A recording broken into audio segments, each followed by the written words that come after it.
I know like a couple weeks ago we talked about feelings and moving on feelings. I'm sure you remember that, Jr. Uh, this is an example of what we was talking about.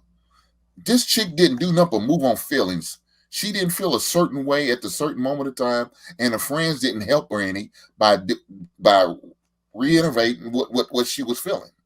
They poured on, they put gasoline on her fire instead of trying to be the fire extinguisher and trying to put out. Girl, it's not that serious.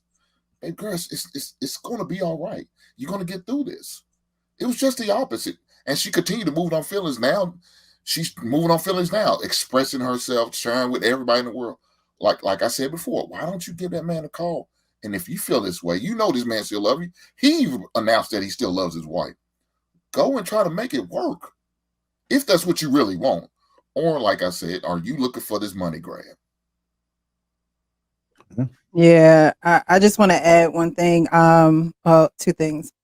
The fact that she didn't have any friends that were on his side is very alarming. The fact that she didn't have anyone to say, "Yeah, girl, but he's still, he's still working. He's still this. He's still doing this. Don't let this one thing overshadow everything." Right? I wanted to say that women's emotions will go to negative if they don't have like a checklist or troubleshooting, something that they troubleshoot to check their emotions. Because you know that you're emotional, you should have a troubleshooting technique or guide where you're checking your emotions. They used to do it back in the day, right? Oh, well, my man cheated on me. Well, is he still working?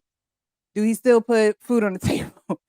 Is he still taking care of them kids? Is he like it was a checklist? And I'm not saying that a man cheating is right. What I'm saying is they went through a checklist of what is getting done, what is getting accomplished. You can still work on that part, y'all. It probably will be some work that you have to do, but don't leave a man because he made a mistake when he's doing all of these things still correctly and still loving and honoring the family. So even outside of a man, when you're thinking about your emotions and you're trying to decide on something, you have to look at the bigger picture, step out of it and look at the bigger picture. Is this still providing for me? Is this still working for me? If I didn't do it anymore, would I be crushed or would I have a problem? Like you have to have a troubleshooting method that you adhere to when your emotions are raging. You just have to. You have to protect yourself from yourself sometimes. Right. Right. You have to guard your heart. I was actually talking about that earlier. You have to guard your heart because your heart can actually be wicked sometimes. Your heart can be wicked sometimes and you as the person wouldn't say that about your own heart. But it is. So you have to guard your heart and you have to renew your mind. And so then you allow those things to work together.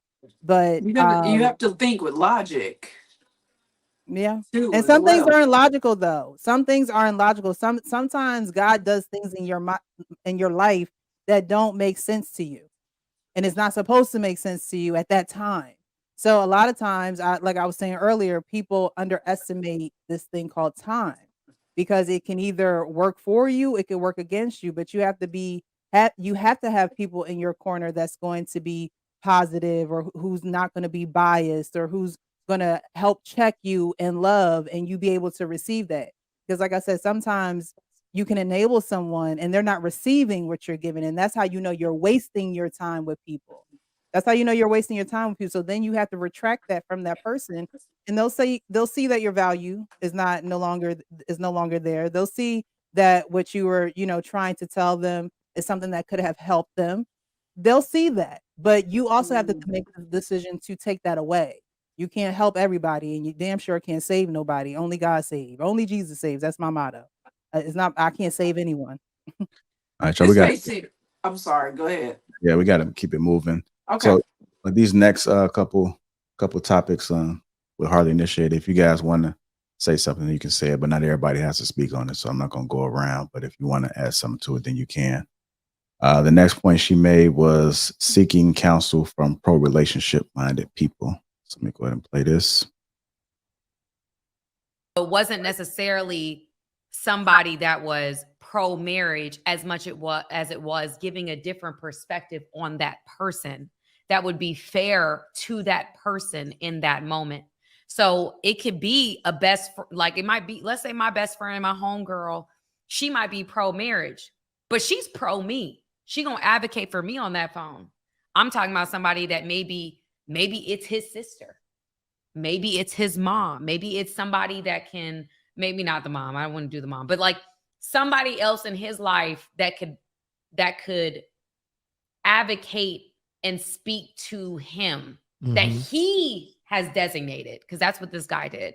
He had designated certain people that when she's that upset and she needs an ear, she's not just talking to friends, her own friends who are going to advocate for her, but more or less somebody that's going to advocate for him in those moments and be able to be a voice of reason for him when she's not hearing him. That's what he was asked. That's what he was saying. And that's what I think that I didn't have. I had people that were in my life that were advocating for me. And that's not a negative thing. Yeah. It just was at the time being so hurt, so emotional, just being in my feelings, making a move. I didn't necessarily have that, nor did I make space for that.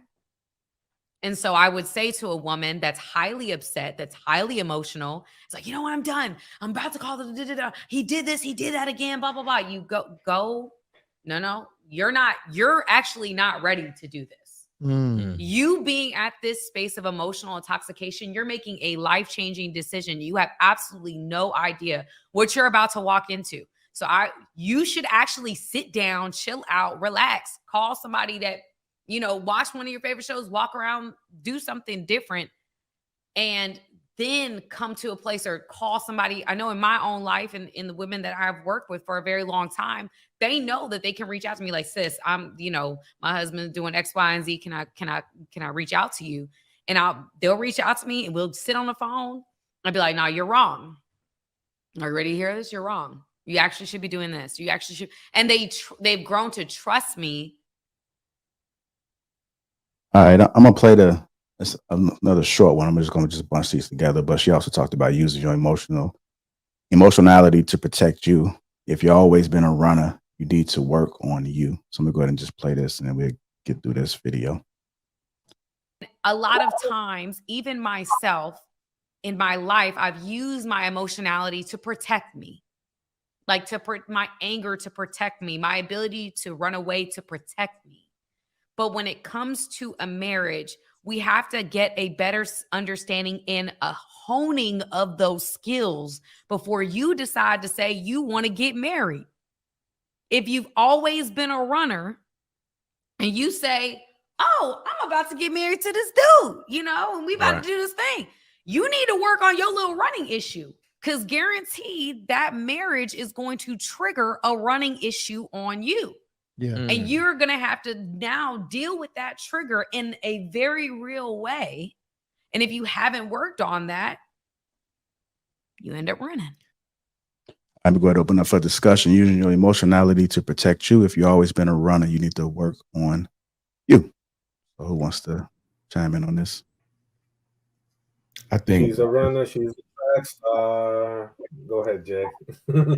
I think just to speak on the first section of the video, what's kind of funny is that Tyrese was that for DJ Envy and his wife, was like a pro-relationship, non-biased party that came in because DJ Envy's wife was ready to leave him, for his mistake. And she didn't want to hear nothing from him. And, for some reason, like DJ Envy reached out to Tyrese. They talked. He was like, yo, she's not trying to hear from you right now. Let me speak with her. Let me just give her a different perspective. And this is while he was actually in a relationship with the Samantha woman. So, he acted as that person for DJ Envy during his time of turmoil in his relationship. And they ended up staying together, so it's funny that she's mentioning that, and they were in that situation where, he was that person for a couple that were on the brink of getting a divorce.